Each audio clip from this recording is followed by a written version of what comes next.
Well, Jane, Michigan State Police Bomb Squad, as well as Lansing Police Department and the campus police are still all on scene here. They are going through with bomb-sniffing dogs, going through and doing a sweep of all of the buildings here on campus. Now, I'm told they have not found anything definitive as of yet, but the sweep is just taking a little bit longer than they expected, so that's why classes are canceled for the rest of the evening up until tomorrow.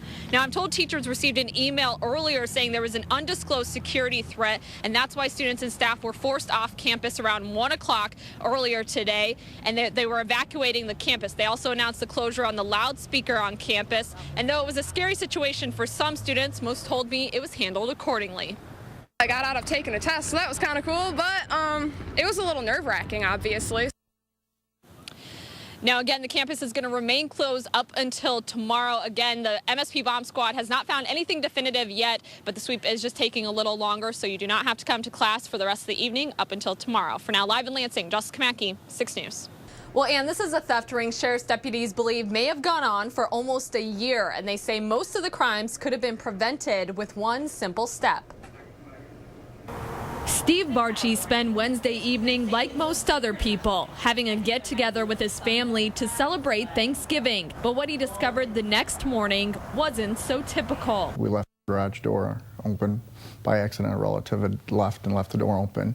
So some people had entered the garage, went through all our stuff, ransacked it, left some things open, and ended up taking a GPS out of the car. But Barchi isn't the only victim. Ingham County Sheriff officers recovered about $10,000 worth of stolen property on Saturday. Everything from GPS tracking systems to computers to guitars. All things officers say were taken by 3 teenage boys. And when the officers interviewed these subjects, they confessed to a lot of stolen incidents including Meridian Township, Clinton County, Eaton County, and Ingham County. Thousands of dollars in stolen property spreading over several counties. And sheriff's officials say most of it could have been prevented if the victims would have followed one step. During these interviews, we learned that their method of operation was simply opening unlocked car doors. People could help us out tremendously by locking their vehicles, their homes, their garages, and not keeping valuables where they're visible. It's a lesson Steve Barchi learned the hard way, but one he likely won't forget anytime soon. Generally, we always keep our doors locked. We just happened to not do it this time. So garage door shut, things locked up. And the 3 boys arrested for the crimes are expected to face a judge tomorrow. Sheriff's deputies still need help returning some of the stolen goods. If you believe some of the property could be yours, call the Ingham County Sheriff's Office Delhi Division at 517-694-0045. Live in the News Center, Jessica Maki, 6 News. Nicole Verona is like many young moms. She spends time taking care of her young daughter and pursuing a degree in criminal justice. But the journey hasn't always been easy for Nicole. At just 14, she was placed in foster care. I was having troubles at home and troubles in my family, and then I come here, and it was scary. Nicole spent 6 years in foster care and aged out of the system at 20. But a program in Ingham County helped Nicole transition into adulthood. The Supervised Independent Living Services Program, or SILS, gives kids at risk of aging out of the foster care system the help they need to get on their feet. They helped me get my first apartment. They helped me with my first month's rent and deposit. Also, like the dishes and anything I needed inside. But now tough economic times have forced a major cut to the SILS program. We've received notice that due to funding cuts, we will no longer be receiving the grant that sustained the program. For the past 15 years, the Capital Area Child and Family Services got an annual $59,000 grant from Ingham County to run the SILS program. In just 3 days, though, that grant is gone. But the organization is determined to keep SILS up and running. We're reaching out to the community. We're scrambling to look at what internal resources we can leverage. Obviously, donations of goods and money are needed at this time. So people like Nicole have a chance at a successful future. In Lansing, Jessica Maki, 6 News. Dave, when we arrived on scene, there were dozens of people out here wondering exactly what had happened. Now, people who live and work in the area tell me that they had heard a couple loud explosions, and before they knew it, the sky was filled with smoke. I was just sitting inside. I was actually looking out the window, and you could feel the whole building. You just heard the boom, the whole building shook. My coworkers now, they all said the same thing. No matter where they were in the building, you could feel it. It sounded like a semi had dropped its load. What did it look like when you first came out here? Black. You couldn't even see flames. It was, this area was pitch, like pitch black, and the closer you got, you could see some flames.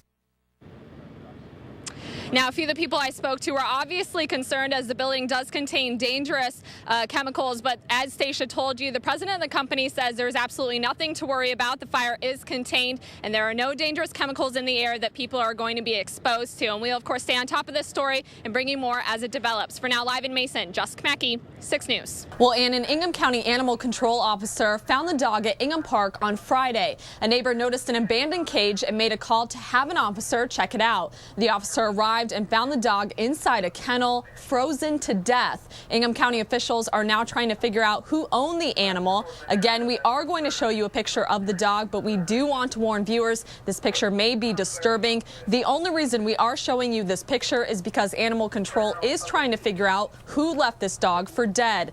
The dog is a brown and white young pit bull with a blue leather collar with silver studs. There is a $300 reward for any information that leads to the person or people responsible for abandoning the animal. Now, if you have tips about this case, you can call Ingham County Animal Control at the numbers on your screen, or you can email them. And of course, we are following up on this story, and we will have more for you tonight at 11. For now, live in the News Center, Jessica Maki, 6 News. Yeah, Jane, the Ingham County Road Commission put out 35 trucks around 5 o'clock this morning. They were mainly focused on clearing out those residential areas like this, plowing and salting them. You can see they look pretty clear. They did a really good job. They also, of course, were still focused on those main roads as well. And just by them getting ahead of this storm, it pleasantly surprised a lot of people. Sue Easter and her neighbors spent today cleaning up what Mother Nature left behind in their Okemos neighborhood. Plows come through, and so I decided it's time to try to clear it off, so before anybody tries to drive over it and, try to get out. I got up yesterday morning, did it around 10 o'clock, and I used my snowblower then, and luckily was still able to, get through it okay with the snowblower, but had to hand shovel just the end here. And the Ingham County Road Commission is doing the same. We're looking real good right now. The Road Commission put those 35 trucks out early this morning to clean up the wintry mess. Truck drivers focused mainly on treating residential streets, but they had one hiccup. We did have a couple of breakdowns in Meridian Township yesterday, so we're a little behind schedule of where we'd like to be in Meridian Township, particularly the Briarwood area. Besides that issue, most neighbors were stunned to see their streets cleaned up just a day after the storm. I was actually wondering if we wouldn't get plowed until Friday, being run, it's a small, side street, so I kind of was surprised that they already had been down already this morning. And the Ingham County Road Commission hopes to have everything cleaned up by 7 o'clock tonight at the latest. For now, live in Meridian Township, Jessica Maki, 6 News. Well, Jane, just a couple hours ago, the team made their traditional stop on campus to throw pennies onto the Sparty statue. Now, 6 News did not see Rucker get off the bus for that tradition, but Associate Athletic Director John Lewandowski tells us Rucker did take the bus to the airport with the team. He took the plane to Iowa and will suit up for tomorrow's game. But it's unclear at this time whether Rucker will play. And while some criticize Coach Mark D'Antonio for reinstating Rucker, we caught up with several MSU students who support D'Antonio's decision. The kind of team we have this year, I think you have to give him a second chance. Let him.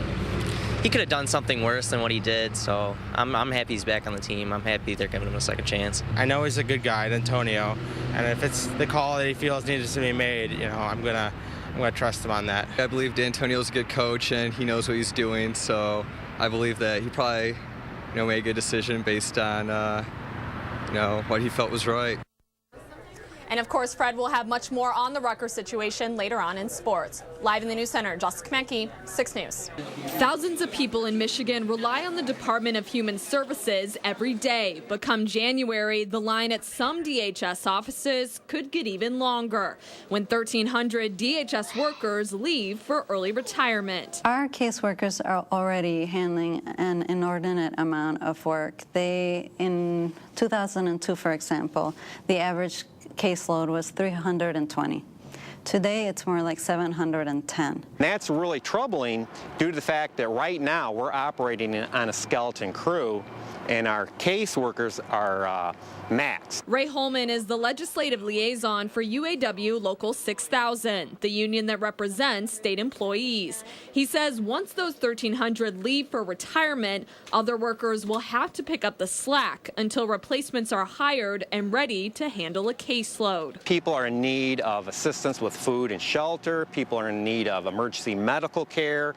And there's all kinds of issues that need to be addressed. And Holman says if DHS doesn't take care of the issues that come through their lobbies, there could be drastic consequences. If we're not treating people who are having issues with food and shelter immediately, it could bleed over into the Children's Protective Services unit because you could have children living in cars. But a DHS spokesperson says the department will get the job done no matter how many workers they have. People are in need, but I can tell you that the department is going to be there for them and that we'll make sure that the safety net is strong and that no one goes without. Jessica Maki, 6 News.